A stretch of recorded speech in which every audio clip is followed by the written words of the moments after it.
in today's tutorial, I'm going to show you how to change the default size and position of a new Finder window. So this should hopefully be a pretty straightforward process, guys. And without further ado, let's go ahead and jump straight into it.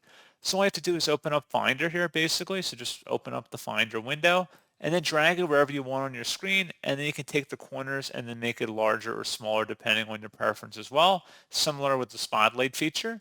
And then once you're done, you just would close out of here and it would save whatever tab as well as location it was on your device when you last had it open. And that's pretty much it. So as always, thank you guys for watching this brief tutorial. I do hope that was able to help you out, and I do look forward to catching you all in the next tutorial. Goodbye.